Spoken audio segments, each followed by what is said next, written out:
this pigeon shit? Who's out here? Show yourself! Follow the tunnels under the old well. In the past, the warriors of the primitive tribe encountered the so-called scary monsters in the forest. Facing this kind of incomprehensible supernatural power, they came up with a brilliant idea. Welcome to the 4th episode of the backstory of the clown. This episode will reveal to you the source of the power of the devil clown. The heroine Lily and her friends broke into the nightclub and finally took the legendary evil spirit photo. They hurriedly ran to the police station to prove that it was not Ronnie's father who was murdering in the cinema, but these uncertain evil spirits. But the police chief didn't want this missing case to go on. Identifying the shadow on the photo was caused by the poor shooting technique. The police chief threatened Lily that if she intervened in the police station, he would send her back to the mental hospital. This time, everyone's plan to reverse the case was blocked again. The boy, Will, remembered the experience of last night. Those evil spirits could have killed everyone, but why didn't they do that? However, Ronnie was worried about his father's safety. He heard that the police chief was going to send him to the silent prison. There's a place where there is no going back. Lily plans to find the adults in the town to inquire about the news. She and the head nurse of the mental hospital are good friends who have nothing to say. After repeated inquiries, it was only in the 1930s that it was found that children were missing in the town. But at that time, it was during the economic downturn, and almost no one paid attention to these cases. And here, Will went home after school and found the ghost photo hidden in the drawer missing. It turned out that my mother took it away when she was cleaning the room. Inevitably, Will had no choice but to tell the truth. However, Charlotte did not believe what the ghost said. She just put the focus on Ronnie's father, who was caught. Before she moved in, this mother had organized several demonstrations and tourist activities. What she can't stand the most is that someone is wrongly accused. When her husband, Han Long, came home at night, Charlotte did not point at her son, but reminded him that as a father, you have to pay more attention to your children. So the next morning, Han Long brought Will to the west to fish. She thought this was the best way to improve the relationship between father and son. The little boy was a little impatient at first, until the fishing line was pulled in his hand. The father and son were very careful. Unfortunately, the bitten fish escaped. Han Long handed the fishing rod to his son and was ready to go ashore to get some bait. Suddenly, a gust of wind blew, and Will felt his back was cold. At this time, he saw a fish swimming over, but he had just bent his waist. Suddenly, a snake came out of the water. Han Long on the shore heard the sound and hurried to throw the thing to pick up his son. He noticed that the water was just above his knees, but Will said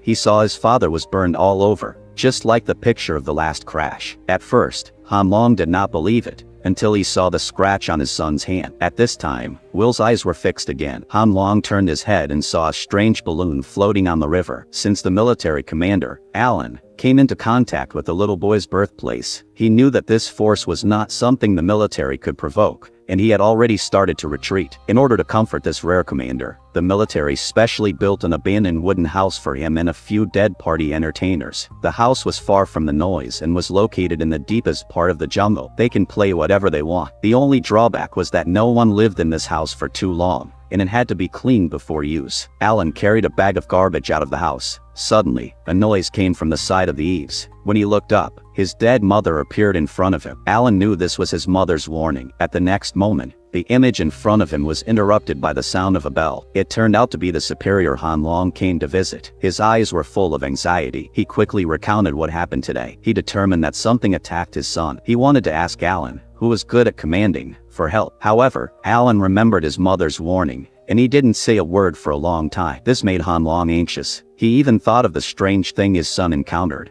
which was related to the weapon the general was looking for. Alan was forced to be impatient, and he said he didn't know what he was looking for. He was just following orders. At this time, Will had gathered his friends to a room on the tower. It seems that Lily was right before. The thing he was most afraid of was that his father almost died in the last crash. As a result, the same strange thing happened today. That evil force can stir up the scariest thing in the bottom of my heart. But why did he scare everyone so much? Isn't it easier to kill directly? Lily suddenly remembered that Marty and the Fertitti brothers also said they saw something strange. Even if Will knows the most among these people, he said that fear will make humans' kidneys rise rapidly. Some historians like to collect this kind of thing. Now the guys are even more panicked. Fear is the instinct of humans. They can't control it at all. Lily remembered the sedative that her mother often took, so she secretly took a few out of the house and gave each of them a piece. She said it was a scary thing, so she put it in her mouth for a moment. It's just that Lily didn't expect that this song was going to be used soon. After class at noon, the plastic best friend took the initiative to come up and said he wanted to make up with him. Finally, he secretly released a message. The laughingstock of the crowd was secretly interested in Lily, so he hurried to the bathroom to get dressed. Lily's face was red and red. However, he didn't notice that this was a game played by his best friend. When his best friend walked into the bathroom, he hesitated whether to remind Lily to be careful. As the words reached his mouth, his best friend suddenly felt pain in his eyes. Looking in the mirror, his 2 eyeballs came out. When Lily heard the scream, she immediately realized that something was wrong. Unfortunately, she was too nervous and the sedative fell into the toilet. She realized that the situation outside was getting more and more dangerous. She bit her teeth and picked up the pills. But she didn't want the other party to run into the lab and hold a screwdriver. Lily rushed in with a sword and tried her best to stop her best friend. When she finally got through the screwdriver, other classmates suddenly broke in. Lily's blood was all over the place. This time she jumped into the yellow river and couldn't wash it clean. While Will's mother Charlotte found the police chief alone,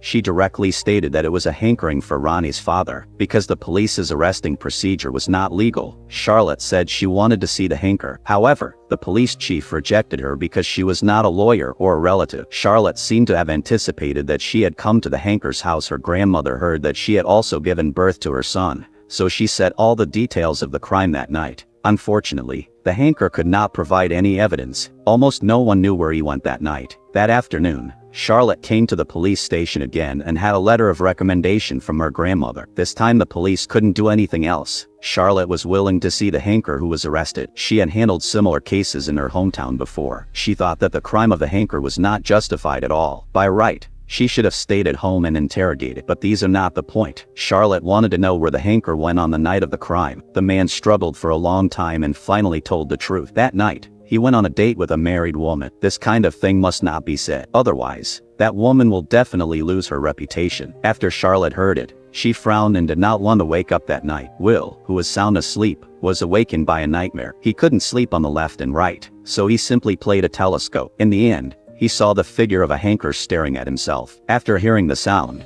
he ran in. He heard that someone was outside. He rushed out of the house at once. Although he did not find any suspicious person, he saw a strange balloon in the dense leaves. The more he felt the unusualness of the town, he rushed into the general's office and asked him what he was looking for. General Francis did not intend to hide it. He took him to an interrogation room. There was an Indian man sitting inside. The general said his name was Tanir. He was a descendant of the local Indian Tuju. Previously, Francis wanted to kill Ross, but he lied to the other party about the specific location of his death. However, Ross saw through the general's trick on the spot and pointed to a few places, causing the military to dig for several days. Francis was a little embarrassed and was going to kill these Tuju descendants who were spying in the dark. Han Long was worried that Tanir would not tell the truth. General Francis smiled. He naturally had a way to pry open the other person's mouth. The next moment, the commander's soldier Alan walked into the interrogation room. All he saw was his finger on his forehead. As the thought spread, Tanir's right hand was outstretched uncontrollably. The man resisted desperately, but his consciousness was still invaded by Alan's violence. When the door of the room slowly opened, Alan saw Tanir when he was a child. His Aunt Ross was sitting by the bed. The two of them talked about the legend of the Shilin monster Jello again. This is a mystery that has been passed down for tens of thousands of years. Before the birth of man, a shooting star wrapped the evil spirit Jello and fell into Shilin. As the shell broke, the evil spirit Jello also came out. Since then, he has been doing evil in the spirit world until the first generation of the tribe's ancestors were born. They cut down a meteorite as a weapon to restrain the evil spirit. Therefore, the two sides maintain a fragile balance. The tribe also moved out of Shilin and regarded it as a forbidden area. Many years later, human hunters found this land. They kept persuading the tribe to break into the forbidden area of Shilin. As a result, it turned into the food of the evil spirit Jello and made it stronger. When Jello gradually appeared outside the forbidden area, the leader of the tribe realized that only a dagger could not protect the tribe, so he was ready to move with the tribe. However, the leader's daughter went to Shilin and took the dagger deep into the forbidden area to look for more meteorites to restrain the monster. The leader knew this news and immediately led the tribe to search. As a result, there was no accident. The leader led all the people of the tribe to escape. Fortunately, his daughter finally completed the task. She found the hole where the meteorite fell and collected more meteorites. Unfortunately, Jello is too powerful now. They are not sure to kill each other. They can only bury these meteorites in 13 places around Shilin in a specific direction. The people of the tribe set fire on the upper side to form an unbreakable boundary and seal the evil spirit Jello forever in Shilin. The story ends here. Daniel found that his aunt did not speak. The soldier Alan slowly stood up. He asked with a doubtful tone, "Where are the 13 saints buried?" When the door of the room was opened, Daniel had recovered. The above is the 4th episode of the next episode. Please continue to pay attention. See you next time.